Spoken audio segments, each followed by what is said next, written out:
안녕하십니까. 제주대학교 병원 공공보건의료 협력체계 구축 사업에 대해 발표할 공공의료협력팀장 김영림입니다. 도내 유일한 대학병원인 저희 병원은 655병상 규모의 2차 의료기관으로서 제주 지역의 권역 책임 의료기관으로서의 역할을 하고 있습니다. 제주대병원에서 구축 진행되고 있는 공공보건의료 협력 사업에 대해서 말씀드리도록 하겠습니다. 컨텐츠는 5가지로 나누어 발표하도록 하겠습니다. 우선 공공의료본부 조직 구성에 대해 말씀드리겠습니다. 본부 신설 전에는 병원장 직속의 공공보건의료사업실과 국가지정센터는 진료처 소속으로 이원화하여 운영되고 있었습니다. 여러 가지 국책으로 이루어지고 있는 사업이 지속적으로 확장되면서 사업을 원활히 진행하기 위한 통합의 필요성을 인지하게 되었습니다.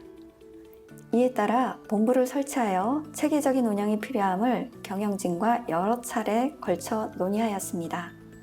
2019년 8월에 직제규정 개정을 통해 본부를 신설하였고 초대 본부장으로 진료처장이 겸직으로 임명되었습니다. 공공보건의료사업실을 주축으로 공공보건의료사업팀, 의료사회사업팀과 정부지정센터를 통합관리하는 센터지원팀, 공공의료협력체계 구축 및 운영을 위한 공공의료협력팀을 신설하여 운영하게 되었고, 공공의료협력팀은 의사 1, 팀장 1, 간호사 3, 연구원 1, 사회복지사 1인으로 구성하여 업무를 진행하고 있습니다. 다음은 사업을 원활히 운영하기 위한 협의체 운영에 대한 부분을 말씀드리겠습니다. 공공보건의료협력체계 구축 사업 안내 지침에 따라 사업을 주도적으로 운영하기 위한 원내 대표 협의체를 구성하였고, 본부장을 위원장으로 각 국가지정센터장 및 사업과 연계된 각과 의료진을 위원으로 구성하여 사업의 방향을 결정하고 있습니다. 실무자 협의체는 대표 회의에서 결정된 실무를 하기 위해 뇌졸중과 노인골절 실무자 협의체, 필수 의료 사업 추진을 위한 사업 활성화 실무자 협의체로 운영하고 있습니다. 다음은 원내 협의체 개최 현황입니다. 2019년에는 원내 대표회의를 사회에 거쳐 진행하면서 공공의료본부의 역할 및 사업 운영 방향을 결정하였고, 2020년에는 사업의 원활한 진행을 위해 실무자 회의를 여러 차례 진행하였습니다. 아쉬운 부분은 중증 응급환자 이송 협력체계 구축을 위한 회의를 진행하고 있었으나 코로나19로 인해 추진 일정이 원활하게 이루어지지 못했습니다. 다음은 지역사회의 공공의료 협력체계를 구축하기 위한 원내 협의체에 대해 말씀드리겠습니다. 대표 협의체는 본부장을 위원장으로 원내 국가지정센터장과 지자체, 공공기관 및 협력병원의 대표자로 구성하였으며, 공공보건의료협력사업의 방향에 대해 전달하고 진행에 필요한 의견을 구하고 있습니다. 실무자 협의체는 업무 추진 영역에 따라 3가지 영역으로 구성하여 실무를 원활히 진행할 수 있도록 운영하고 있습니다. 회의 개최 현황은 2019년에는 원외회의가 원활하게 진행되었으나 2020년에는 도내 코로나19 환자의 증가로 인해 2번의 대표자 회의가 진행되었고, 실무자 회의는 사안에 따라 진행하였습니다. 다음은 본원에서 진행하는 퇴원 환자 지역사회 연계 사업에 대해 말씀드리겠습니다. 사업의 목적은 공공의료협력팀과 진료과의 협력체계 구축 및 지역사회 연계를 통해 치료의 성과를 높이고 재원 일수의 감소와 퇴원 후의 합병증 발생 및 사망률을 감소시키는 데 있고, 진행 절차는 지침과 같습니다. 퇴원하는 환자의 지역사회 연계가 필요한 대상군은 입원한 환자의 의무기록, 진료과별 의료진 면담, 대표자 협의체 회의 등을 통해 뇌졸중 및 노인성 골절로 입원한 환자로 정했고, 지역사회 연계가 필요한 대상자와 제외 기준을 구분하여 운영하고 있습니다. 진료과로부터 공공의료협력팀으로 협진 의뢰가 오거나 팀 내 담당 간호사들이 입원 환자의 진단명을 통해 대상자를 구분하여 등록 관리하며 등록된 환자를 각 단계에 맞추어 관리할 수 있도록 EMR을 개발하였습니다. 대상 질환으로 입원 중인 환자에게는 사업 안내 리플렛을 배부하여 홍보하고 있으며, 진료과나 병동에서 의뢰된 환자는 본인 또는 보호자와의 1차 면담을 통해 사업 참여 의사를 확인하고 동의서를 작성합니다.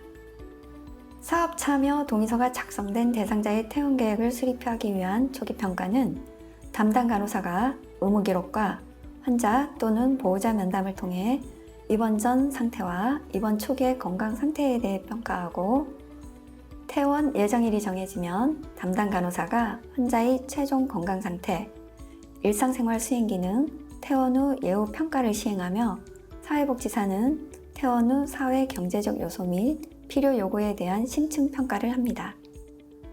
간호사와 사회복지사의 심층 평가를 통해 퇴원 경로 및 환자의 의학적 소견, 사회 경제적 요소를 고려한 지역사회 자원 연계 계획을 수립하게 됩니다. 퇴원 시에는 질환에 맞춰 개발된 교육자료 및 간단한 운동기구를 제공하여 원활한 일상생활을 유지할 수 있게 도움을 드리고 있습니다.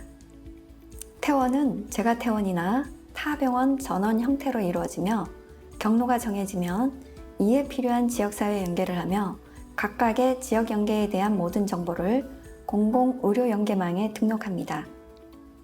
전원협력병원에서는 퇴원 환자 연계 회신서를 작성하여 본원으로 회신하고 이를 근거로 협력기관 수당을 지급하고 있으며 협력병원에서도 공공의료연계망으로 접속하여 회신 정보를 입력할 수 있도록 각 기관의 실무자들에게 입력 방법을 교육하였습니다. 퇴원 후에는 1년 동안 뇌졸중 환자는 퇴원일 기준 1, 6, 12개월에, 노인성 골절 환자는 수술일 기준 2, 5, 11개월에 모니터링을 하고 있습니다. 모니터링은 전화 또는 외래내원 시 면담을 하거나 부득이 방문이 필요한 경우 직접 방문하여 퇴원 후 건강 상태 및 추가 자원 연계 요구 등을 파악하고 필요시 요구된 사항에 대해 지역사회 연계 서비스를 하고 있습니다. 다음은 노인성 골절로 재가퇴원한 사례를 소개해 드립니다. 퇴원 연계 의뢰가 있어 간호사와 사회복지사가 평가를 시행한 결과 퇴원 이후 원활한 보행 및 주거 환경 개선이 필요함에 따라서 퇴원 계획을 수립하게 되었습니다. 퇴원 전 재활의학과 협진 후 보행 훈련을 시행하였고 환자의 가정을 직접 방문하여 주거 환경을 파악한 후 보조기기 센터에 의뢰하여 낙상 방지용 안전바를 설치하는 등 서비스 연계를 시행함으로써 퇴원 후 원활한 일상생활을 할 수 있도록 도울 수 있는 사례였습니다. 다음은 뇌졸중 환자의 전원 연계 사례입니다. 보호자가 없는 무의식 노인 환자로 급성기 뇌졸중 치료 후 요양병원으로의 전원 계획을 위해 원내 관련 부서 및 관할 지자체와 금융기관, 요양병원, 복지관 및 국민건강보험공단까지 여러 기관의 협력을 통해 전원 연계에 성공한 사례로 퇴원 환자 지역 연계를 위해서는 다양한 기관이 협조가 필요하였으며 여러 기관의 협조를 구하는 과정에서 40여일 정도가 소요되었습니다. 노인 및 독거 인구의 증가로 향후 동일한 사례가 지속적으로 증가할 것으로 사료되며 협력에 필요한 협조를 구하기 위해 소요되는 시간과 노력을 줄이기 위한 방안 모색이 절실히 필요합니다. 다음은 퇴원 환자 지역사회 연계 현황입니다. 뇌졸중에 대한 퇴원 연계는 2019년 8월에 시작하여 12월 말까지 30건, 2020년에는 1월부터 10월까지 68건이 시행되었고 노인성 골절은 2019년 11월 말에 시작하여 2020년에 본격적으로 시행되었으나 57건이 완료되어 초기에 계획했던 건수에 미흡한 상태입니다. 이는 도내 코로나19 환자의 증가로 대상자 직접 발굴을 위한 병동 방문의 제한과 본원 655병상의 입원 병상 중 110여 병상이 코로나 대응 병상으로 변경 소개됨에 따라 입원 환자가 감소되어 대상자 발굴이 어려움이 따른 것으로 사료됩니다. 전원 연계에 따른 대상자의 만족도 및 전원 연계 시 개선 방향을 파악하고자 설문지를 개발하여 2020년 10월부터 시행하고 있습니다. 퇴원 환자의 진료 연계 협력 활성화를 위해 홍보 현판을 제작하여 본원과 협력병원에 부착하였고 대상자들에게 전원갈 병원의 지리적 위치 및 진료 환경 등에 대한 이해를 돕기 위해 안내 책자를 제작하여 배부하고 있습니다. 또한 사업 소개 및 협력병원에 대한 정보를 동영상으로 제작하여 환자나 보호자들이 언제 어디서나 원활한 정보를 얻을 수 있도록 준비하고 있습니다. 다음은 중증 응급질환 이송 및 전원 진료 협력 사업과 관련하여 말씀드리겠습니다.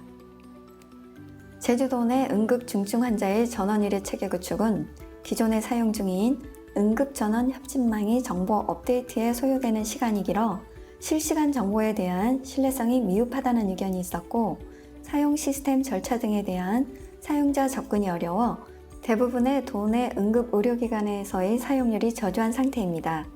이에 도를 중심으로 진료정보 교류 시스템을 구축하여 서귀포시, 제주시 간의 응급 중증 환자 의료 협력 체계를 개선하고, 이를 통해 전원 시간을 단축하는 데 목적을 두고 시작하게 되었습니다. 이 사업은 도와 도내 응급의료기관을 주축으로 진료정보 교류 시스템을 구축하고, 서귀포시와 제주시 응급의료기관을 중심으로 1차 운영을 하면서 성과를 확인한 후 요양병원 등으로 확대 구축하는 방향으로 계획되었습니다. 2019년 하반기부터 도내 의료기관의 정보 시스템 현황 및 영상정보 교류 등을 확인하고 시스템 구축에 필요한 소요 예산 등을 파악하였고, 도내 응급의료기관들의 참여 의사 확인 및 필요 예산 등을 논의하던 중 지속적인 코로나19 환자의 발생으로 사업 추진이 원활하게 진행되지 않고 있어 2021년에 지속사업으로 추진할 수 있도록 도와 협의 중입니다. 다음은 본원에서 선택사업으로 진행하는 지역보건의료 전문 인력 교육에 대해 말씀드리겠습니다. 이 사업은 도내 보건의료기관 종사자의 역량 강화와 재활 및 요양병원의 부족한 전문 인력 교육 여건을 지원하기 위해 선택하게 되었습니다. 진행 절차는 교육에 필요한 내용을 확인하기 위한 사전 협의, 교육 운영 세부 계획 수립, 교육 및 컨설팅, 교육 결과 보고 순으로 진행되고 있습니다. 원내 간호부, PI실, 감염관리실 등 관련 부서와 지역 내 요양병원 관계자 등으로 구성된 실무회의를 통해 교육 주제를 선정하고 연 1회 이상의 지체교육과 기관에서 요청 시 찾아가는 교육을 실시하기로 결정되었으나 코로나19로 인해 찾아가는 교육은 진행되지 못하고 있습니다. 교육 실적입니다. 2019년에는 서귀포의료원 의료진을 대상으로 뇌경색의 최신 치료 및 예방에 대한 교육이 이루어졌고, 2020년에는 교육 주제 선정을 위한 원내 실무회의, 협력병원 부서장과의 간담회를 통해 교육 지원 방안 등을 논의하였습니다. 9월에는 지역 책임의료기관 사업 실무 인력에 대해 2일간 사업 실무 컨설팅을 실시했으며, 도내 보건소 및 보건지소 공공보건 사업 인력을 대상으로 심내 혈관 질환 관리에 대해 집체 교육을 실시했습니다. 2020년에는 코로나19로 인해 추진해야 할 사업이 결실을 맺지 못하고 있어서 많이 아쉬운 상황입니다.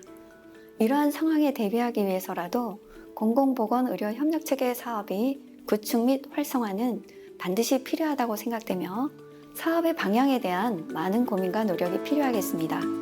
경청해 주셔서 감사합니다.